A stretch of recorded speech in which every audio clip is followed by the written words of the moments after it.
باللہ من الشیطان اللعین الرجیم بسم اللہ الرحمن الرحیم رب اشرح لی صدری ویسر لی امری واحلل عقدۃ من لسانی یفقهوا قولی اللہم صلی علی فاطمۃ وابیہا وبنیہا وسر المستضعفیہا بعدد ما احاط بہ علمک اما بعد فقد قال اللہ تبارک و تعالی فی قرآن مجید والعصر ان الانسان لفی خسر الا الذین آمنوا وعملوا الصالحات وتواصوا بالحق وتواصوا بالصبر۔ السلام علیکم ورحمۃ اللہ وبرکاتہ۔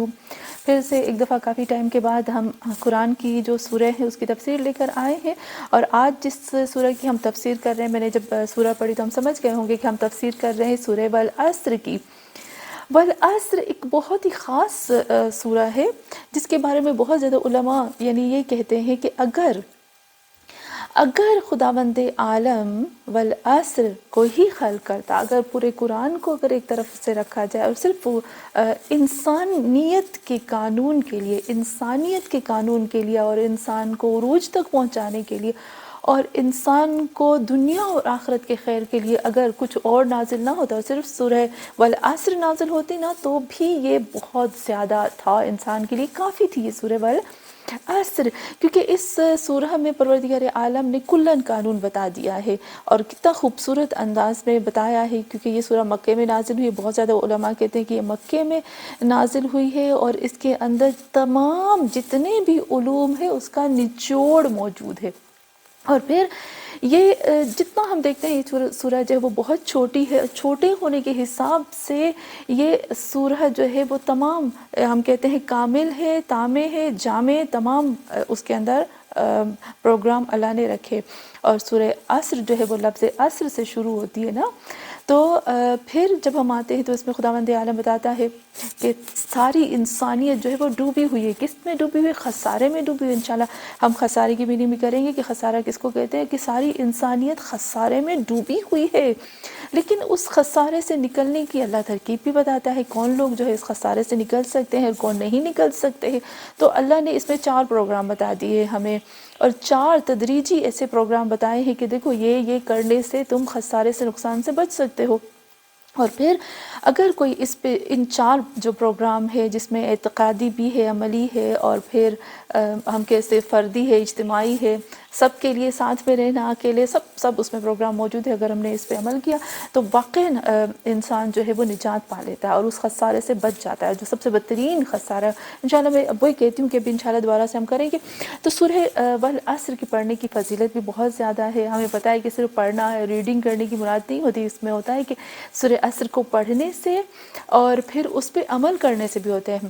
اور روایت میں ملتا ہے کہ اگر جس جگہ پر بہت زیادہ چوری ہوتی ہو نا، تو وہاں پر بھی سورہ عصر لکھ کر ہاتھ سے، اور اس جگہ پر، اس دکان میں، اس گھر میں، یا وہ جو خاص ہمارے پاس ہوتے ہیں چیزیں، ہمارے بیگ ہوتا ہے یا ہمارے پاکٹ ہوتا ہے یا ہمارا پرس ہوتا ہے جس میں بھی ہم وہ لکھ کے رکھ سکتے ہیں، تو پھر وہاں پر چوری نہیں ہوتی۔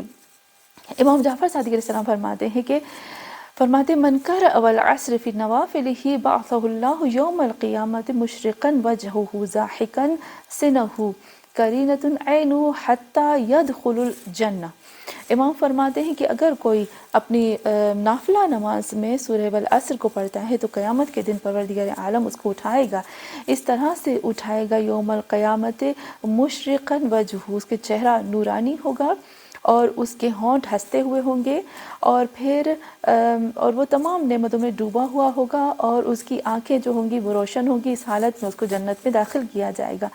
کہ ہم دیکھتے ہیں کہ واقعاً میں عجب ہوتی ہوں اس سورہ کے اوپر کہ کس طرح سے خداوند عالم نے ایک چھوٹی سی سورہ کو شروع کیا ہے، قسم سے شروع کیا ہے، والعصر ان الانسان لفی خسر۔ میں نے پہلے بھی بتایا تھا، میں نے ایک عرب بدو کی بات بتائی تھی کہ جو ایک عالم کے پاس آتا ہے اور اس سے کہتا ہے کہ مجھے ایک عمل دو جس کو میں کروں اور پھر میری مالی حیثیت جو ہے وہ اچھی ہو جائے۔ بہت غریب تھا، اور وہ آتا ہے اور اس عالم جو ہے وہ اس کو سورہ شورا کی آیت نمبر 19 دیتا ہے، اور پھر وہ جا کر پڑھتا ہے اللہ لطیف بعبادہ یرزق من یشاء وهو القوی العزیز۔ اس کے بعد جب وہ پڑھتا ہے اور پھر جب وہ واپس کافی سالوں کے بعد پھر وہ دوبارہ عالم کے پاس آتا ہے، میں جلدی سے اس کو بتاتی ہوں کیونکہ میں بہت دفعہ اس کو بیان کر چکی ہوں۔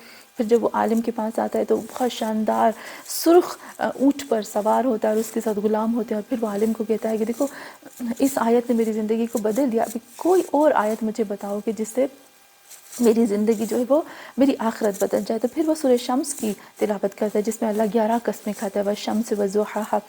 تو اس وقت وہ عرب جب وہ سنتا ہے اور وہ زمین پر دھڑم کر کے گرتا ہے اور اپنے دل کو پکڑتا ہے اور وہ کہتا ہے کس نے مجبور کیا میرے اللہ کو کہ وہ قسم کھا کر مجھ جیسے گناہگار بندے کو یقین دلائے۔ تو دیکھیں ہم یہ کبھی نہیں سوچتے، اور پھر وہ نیچے جاتا ہے اور اس کی روح پرواز کر جاتی۔ کبھی ہمارے ساتھ ایسا کچھ بھی نہیں ہوتا کہ ہمارے دل کے اندر تھوڑی سی بھی دھڑکن بڑھ جائے قرآن کے پڑھنے سے۔ تو یہاں پر بھی اللہ شروع کرتا ہے والعصر ان الانسان لفی خسر۔ میں وہی سمجھتی ہوں کہ جب ایک انسان اس آیت کو پڑھتا ہے نا، ہمیں پڑھنے کے لیے کافی ہے کہ ہمارے دل جو ہے وہ لرز جائیں۔ عصر، یہ جو لفظ عصر ہے، پہلے تو ہم اس کی طرف آتے ہیں کہ اس کی جو روٹ میننگ ہے، اس کی روٹ میننگ کیا ہوتی ہے۔ عصر کا جو روٹ میننگ ہوتی ہے وہ ہوتا ہے نچوڑ، جس کو ہم کہتے ہیں نچوڑ۔ کسی بھی چیز کو جب آپ نچوڑتے ہیں تو اور اس میں سے جو نچوڑ نکلتا ہے اس کو کہتے ہیں عصر۔ عصیر کہتے ہیں نا جوس کو، کسی بھی جوس کو کہتے ہیں عصیر۔ اور اسی طریقے سے ہم کافی ایسی چیزیں ہیں جو دیکھتے ہیں عصر میں کہ عصر کا جو روٹ میننگ ہوتی ہے وہ نچوڑ میں آتا ہے۔ خداوند عالم قسم کھاتا ہے والعصر، ہم کہتے ہیں یہ عصر کا وقت ہے، یعنی اگر ہم دیکھیں تو رات اور دن رات، صبح کو جب ہم نچوڑتے ہیں نا، جتنے بھی اوقات ہیں جتنے بھی ٹائمز ہیں ان کو اگر نچوڑتے ہیں تو یہ جو عصر کا وقت ہوتا ہے وہ ایک نچوڑ ہوتا ہے تمام زمانے کے۔ یا ہم کہہ سکتے ہیں کہ خداوند عالم کہتا ہے اے انسان مجھے تیری پوری زندگی کا جو نچوڑ ہے نا اس کی قسم کہ تم خسارے میں ہو، تم نے پوری زندگی جو کام کیا اور جو تیرے ہاتھ لگا نا، پوری زندگی کام کر کر کر کر کر کے جو اس کا نچوڑ تمہیں حاصل ہوا نا وہ خسارہ ہے۔ اگر یہ 4-5 کام اس کے اندر نہیں ہے تو وہ خسارہ ہے۔ تو ہم کہہ سکتے ہیں کہ میری پوری زندگی کا جب میں نچوڑ نکالتی ہوں تو میرے ہاتھ میں کیا آتا ہے؟ خسارہ آتا ہے یا فائدہ آتا ہے؟ پھر اس کے بعد جب ہم دیکھتے ہیں والعصر، اس میں وہ بھی کہتے ہیں کہ اللہ جو ہے امام زمان علیہ السلام کے ظہور کے وقت کی قسم کھاتا ہے، کیونکہ اگر دیکھا جائے 1,24,000 انبیاء، ائمہ معصومین علیہ السلام، اور جتنے بھی ہم دیکھتے ہیں اللہ نے جو قانون جتنے بھی زمانے پیدا کیے ان سب زمانوں کا جو نچوڑ ہے وہ امام مہدی آخر زمان کا وقت ہے۔ تو یہاں پر ہم یہ بھی کہہ سکتے ہیں کہ خداوند عالم جو ہے وہ نچوڑ کی قسم کھاتا ہے۔ اور پھر والعصر کو جب ہم دیکھتے ہیں تو اس کا میننگ وہی آ جاتی ہے نچوڑ، جو ابھی میں نے بتایا بہت زیادہ، اور بھی اگر ہم اس کے اندر جائیں تو ہمیں بہت زیادہ چیزیں مل سکتی ہیں۔ اور پھر ہم دیکھتے ہیں قسم کی اہمیت پروردگار عالم کے سامنے بہت زیادہ ہے۔ قرآن کو جب ہم اٹھا کے دیکھتے ہیں تو قرآن میں ہمیں بہت زیادہ نظر آتا ہے کہ اللہ نے قسمیں کھائی ہیں، جیسے خداوند عالم نے صبح کی قسم کھائی ہے والفجر۔ اب ہم جا کے کھول کے دیکھ سکتے ہیں، خداوند عالم کہتا ہے والفجر والصبح واللیل والنہار والضحیٰ واللیل اذا سجی ما ودعک ربک وما قلی واللیل اذا یسر، پھر اللہ نے کہا واللیل اذا عسعس واللیل اذا ادبر۔ کتنی دفعہ اللہ نے رات کی قسم کھائی ہے۔ پروردگار عالم بتانا کیا چاہتا ہے وَلِعَمْرَكَ، مجھے تمہاری اے میرے محمد صلی اللہ علیہ وآلہ وسلم مجھے آپ کی زندگی کی قسم۔ اور یہاں پر بھی ہم دیکھتے ہیں کہ خداوند عالم جو ہے وہ انسان کے لیے قسم کھاتا ہے والعصر، کہ اے انسان مجھے تیری جتنی بھی کیپیسٹی طاقت ہے نا اس کو نچوڑ تو اس کی قسم، یا جو بھی اگر ہم اس کو عصر کو لے سکتے ہیں۔ اور پھر ہم دیکھتے ہیں کہ خدا نے اتنی قسمیں کیوں کھائی ہے، کیا وجہ ہے کہ اللہ جو ہے وہ قسم کھا کے ہمیں بتا رہا ہے۔ کاش ہم اس کو جان سکتے ہیں۔ مجھے فخر رازی کی ایک جو لائن ہے بہت خوبصورت لگتی ہے کہ فخر رازی اپنی تفسیر میں لکھتے ہیں کہ ایک شخص تھا جو کہ برف بیچتا تھا، اور جب وہ برف بیچ رہا تھا نا تو اس برف بیچتے ہوئے اس نے یہ کہا، والعصر کو ہم یوں بھی لے سکتے ہیں کہ نچوڑ یعنی ختم ہو رہی ہے زندگی۔ تو وہ کیا کہتا ہے کہ وہ برف بیچ رہا تھا اور پھر وہ اس طرح سے بول کے برف بیچ رہا تھا کہ اے لوگو آؤ جلدی سے اس برف کو لے لو، اس سے پہلے کہ یہ پگھل جائے، یہ ختم ہو جائے، اس سے پہلے کہ یہ بالکل پانی کی طرح بہہ جائے، تو اس برف کو لے لو۔ پھر کہتے ہیں کہ میں نے دیکھا اور میرے ذہن میں یہ چیز آئی کہ واقعاً ہماری زندگیاں جو ہے وہ بھی اس ایک برف کی طرح سے، ہماری زندگی برف کی طرح سے پگھل رہی ہے، ختم ہو رہی ہے۔ ان الانسان لفی خسر، خسارے میں جا رہے ہیں ہم لوگ۔ ہم نے کیا حاصل کیا؟ ایک بہت بڑا سائنسدان ہے، بہت بڑا سرجن تھا، وہ اپنی کتاب میں اتنا خوبصورت انداز میں لکھتا ہے، کہتا ہے انسان کی جو زندگی ہے نا وہ بہت سپیڈ سے گزر رہی ہے، اور یہ جو دن اور رات ہے، دیکھیں یہ سائنسدان نے بات اس صدی میں بتائی ہے، اور ائمہ معصومین علیہ السلام نے اس پر جو حدیث بیان کی ہے وہ پہلے بیان کی۔ وہ سائنسدان کہتا ہے کہ انسان کے اوپر جو سورج اور چاند اور یہ جو زمان ہے، جو وقت ہے، اس کا اثر اس طرح سے ہوتا ہے کہ اگر آپ کسی کو آپ آپریشن تھیٹر میں کسی بھی انسان کو آپ لٹا دو اور وہاں پر اس کے جسم کے اعضاء کاٹو، کس طرح سے کاٹو، یعنی ہر دن ایک دن انگلی کاٹی، ایک دن آپ نے اس کی دوسری انگلی کاٹی، ایک دن ہاتھ کاٹا، پھر بازو کاٹا، اور پھر اس طرح سے پاؤں کاٹا، اور پھر اس طرح سے اس کی باڈی کے پارٹ کرتے گئے آخر میں وہ انسان کیا بچے گا؟ کچھ بھی نہیں بچے گا، ختم ہو جائے گا۔ بالکل اسی طریقے سے انسان کی زندگی ختم ہو رہی ہے۔ کاش ہم اس کو سمجھ سکیں، یہ جو دن اور رات ہمارے اوپر آ رہے ہوتے ہیں نا، یہ ہماری باڈی میں سے کچھ نہ کچھ چھین کے لے کے جا رہے ہیں اور ہمیں ختم کر رہے ہیں۔ یہ بالعصر اس کی طرف اشارہ کر رہی، خداوند عالم اس چیز کو ہمیں بیان کر رہا ہے۔ اور پھر حدیث ہے جو مجھے بہت پسند ہے، میرے مولا فرماتے ہیں ان اللیل والنہار یعملان فیکم فعمل فیہما ویاخذان منکم فخذ منہما، کہ دن اور رات جو ہے تمہارے پر کام کر رہے ہیں، تم بھی ان پہ کام کرو، ویاخذان منکم فخذ منہما، یہ تم سے کچھ نہ کچھ چھین رہے، تمہاری انرجی، تمہاری خوبصورتی، تمہاری جوانی، تمہارے سب کچھ، یعنی آہستہ آہستہ ہر باڈی کا پارٹ تم سے چھین کے لے کے جا رہے ہیں۔ فخذ منہما، تم بھی ان سے چھینو، تم بھی ان سے حاصل کرو۔ تو ہم نے دیکھا کہ والعصر کے بارے میں جو ہم نے دیکھا، اب خسارے کے بارے میں ہم آتے ہیں۔ خسارہ جو ہوتا ہے، میں ابھی اس کی صرف روٹ میننگ بتاؤں گی، اور پھر انشاءاللہ جو خسارے کی جو اصل چیز ہوگی اس کی طرف ہم آئیں گے۔ ایک ہوتا ہے ضرر، ایک ہوتا ہے خسر، اور ایک ہوتا ہے نقصان۔ دیکھیں ضرر کی جب ہم آتے ہیں تو ضرر کے ضرر کا مطلب ہوتا ہے تین چیزیں، نقصان، ضرر اور خسارہ۔ نقصان کا مطلب ہوتا ہے کہ کوئی چیز کم ہو گئی، نقص ہو گیا نا، کسی چیز کے کم ہونے کو نقصان کہتے ہیں۔ اور ضرر کا مطلب ہوتا ہے کہ تھوڑا سا کوئی چیز اوپر نیچے ہو گئی، یعنی جیسے ہم لوگ ڈالر اور یورو لیتے ہیں تو ہم سمجھتے ہیں کہ روپیز کی جو پرائس ہے وہ ابھی جو ہے وہ گر گئی ہے اور اس کی ویلیو جو ہے وہ کم ہو رہی ہے۔ تو اس طرح سے جو یہ چیز ہوتی ہے، جو اس طرح سے نیچے چیزیں آتی ہیں، اس کو ضرر کہتے ہیں۔ لیکن خسر کہتے ہیں ایک ایسی چیز کو، ضرر جو ہے وہ پھر بھی بھر سکتے ہیں، لیکن خسران اس چیز کو کہتے ہیں کہ جو اگر فار ایگزامپل کوئی ایک انسان ہے، وہ 1,00,000 جو ہے وہ 1,00,000 جو ہے وہ لگاتا ہے اپنے اس میں دیتا ہے، اور پھر اس کے بعد جو ہے اس کو خسر ہوتا ہے، خسران ہوتا ہے، خسارہ ہوتا ہے۔ تو وہ خسارہ اس طرح سے ہوگا کہ اس کا 1,00,000 بھی جاتا ہے، اس کی گھر بھی جاتا ہے، اس کے بچے بھی جاتے ہیں، اس کی بیوی بھی جاتی ہے، اس کی زندگی بھی جاتی ہے، اس کی صحت بھی جاتی ہے، سب کچھ ختم ہو جاتا ہے، لیکن دوبارہ وہ واپس چیز نہیں آتی ہے، تو اس کو کہتے ہیں خسر۔ ایسا خسارہ کہ دوبارہ بھر نہیں سکتے ہیں، ایسا نقصان کہ جس میں سرمایہ بھی جاتا ہے، جس میں پروفٹ بھی جاتا ہے، جس میں جو جمع پونجی ہوتی ہے وہ بھی جاتی ہے، جو ہر چیز اس میں سے چلی جاتی ہے، اس کو کہتے ہیں خسر۔ تو خداوند عالم نے قسم کھا کے کہا، میرے رب کو کس نے مجبور کیا قسم کھانے پر؟ ہم نہیں کہہ سکتے کہ اللہ تجھے فلاں چیز نے مجبور کیا قسم کھانے پر۔ میرے رب کو کسی چیز نے مجبور نہیں کیا ہے قسم کھانے پر۔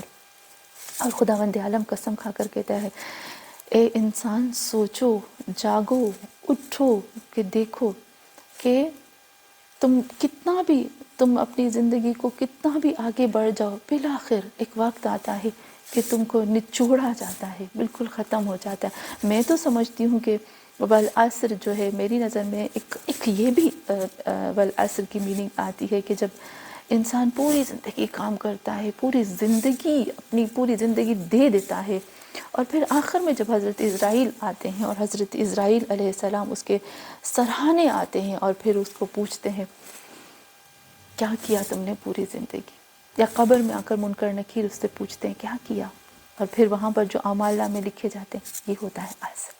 ان کو اسیر چاہیے ہم سے، اور بہت تکلیف ہوتی ہے اس چیز کو دیکھ کر کہ پتہ نہیں ہم جو ہے وہ اس چیز کے اندر شامل ہوتے ہیں یا نہیں ہوتے ہیں۔ آج کے لیے اتنا کافی ہے، انشاءاللہ نیکسٹ ٹائم تھوڑا سا اس سے آگے والعصر ان الانسان لفی خسر الا الذین آمنوا وعملوا الصالحات وتواصوا بالحق وتواصوا بالصبر میں انشاءاللہ آئیں گے. شاید اس کے 3 پارٹس ہو جائیں. بس ایک چھوٹی سی چیز جو آخر میں کہتی ہوئی جاؤں کہ اسلام کے شروع میں جتنے بھی اصحاب پیغمبر تھے یا جتنے بھی بہت بڑے عالم علماء آیت اللہ جو بھی تھے نا، وہ ان کا ایک طریقہ تھا. وہ جب بھی ایک دوسرے کے ساتھ، کاش یہ طریقہ آج ہم بھی اپناتے. ہم کیا کرتے ہیں، وہ لوگ ایسے کرتے تھے. ان کا ایک خاص طریقہ تھا کہ جب بھی ایک دوسرے سے جدا ہوتے تھے نا، ہم کہتے السلام علیکم اور ہم کہتے خدا حافظ. جب ایک دوسرے کے ساتھ ملتے تھے اور ایک دوسرے کو خدا حافظ کرتے تھے تو ان کا طریقہ کیا تھا کہ اس وقت وہ سورہ عصر کی تلاوت کرتے تھے. ایک دوسرے کو کہتے والعصر، گلے لگا کر، ہاتھ ملا کر، خدا حافظ کر کے ہاتھ ہلا کر، والعصر ان الانسان لفی خسر الا الذین آمنوا وعملوا الصالحات وتواصوا بالحق وتواصوا بالصبر کہہ کے ایک دوسرے سے جدا ہوتے تھے. لیکن افسوس کی بات کیا ہے؟ افسوس کی بات یہ ہے کہ آج ہم ایک دوسرے کو ہیلو ہائے بائے کر کے نکلتے ہیں. اب مجھے بہت برا لگتا ہے کہ جب مجھے کتنے ہمارے مسلمان ہوتے ہیں کہ مجھے میسج کرتے ہیں نا تو مجھے میسج میں لکھتے ہیں ہائے ہیلو. مجھے نہیں اچھا لگتا. ہم مسلمان ہیں، اللہ نے ہمارے اوپر رکھا ہے السلام علیکم ورحمۃ اللہ وبرکاتہ. سلام کرو بھائی. یہ ہیلو ہائے کیا ہے؟ مجھے میسج کرتے ہیں، مجھے بالکل نہیں اچھا لگتا کہ مجھے میسج میں کوئی ہائے یا ہیلو لکھے، کیونکہ ہائے ہیلو ہماری زبان میں، ہمارا مذہب نہیں کہتا کہ ہائے ہیلو کرو. ہمارا مذہب کہتا ہے سلام کرو. سلام کی اہمیت بہت زیادہ ہے. سلام میں ہم ایک دوسرے کو دعا دے رہے ہیں، ہم اللہ دے رہے ہیں. اور پھر ان لوگوں کی کتنا خوبصورت طریقہ تھا کہ جب جدا ہوتے تھے یا ملتے تھے تو ایک دوسرے کو سورہ والعصر پڑھ کے بتاتے تھے خبردار جو آگے غلط قدم اٹھایا ایسے نہ ہو کہ تم خسارے میں پھنس جاؤ اور ایسے خسارے جس سے نکلنا مشکل ہو جائے. بس خدا سے دعا کرتے ہیں کہ پروردگار ہم نے سورہ عصر کو شروع کیا، اے اللہ ہمیں اس عصر پر، سورہ عصر پر عمل کرنے کی توفیق عطا فرما. آج جمعے کا دن بھی ہے اور اے اللہ تم جمعے کے دن کو دعاؤں کو قبول کرتا ہے. رجب کا مہینہ ہے، جمعے کا دن ہے اور جمعے کا دن جو ہے وہ امام زمان علیہ السلام سے منسوب ہے. پروردگارا ہم تم سے دعا کرتے ہیں کہ اے اللہ اس جمعے کے دن، امام زمان علیہ السلام کے دن، رجب کے مہینے میں ہماری دعا کو قبول فرما. اور اے اللہ ہمیں ان میں سے قرار نہ دے جو خسارہ اٹھاتے ہیں. اے اللہ ہمیں ان میں سے قرار دے جن کو تو چاہتا ہے، جنہوں نے دنیا اور آخرت سے فائدہ لیا اور تیرے نزدیک ہو گئے اور جن کے چہرے قیامت کے دن حشاش بشاش ہوں گے. وصلی اللہ علی محمد وعلی آلہ الطیبین.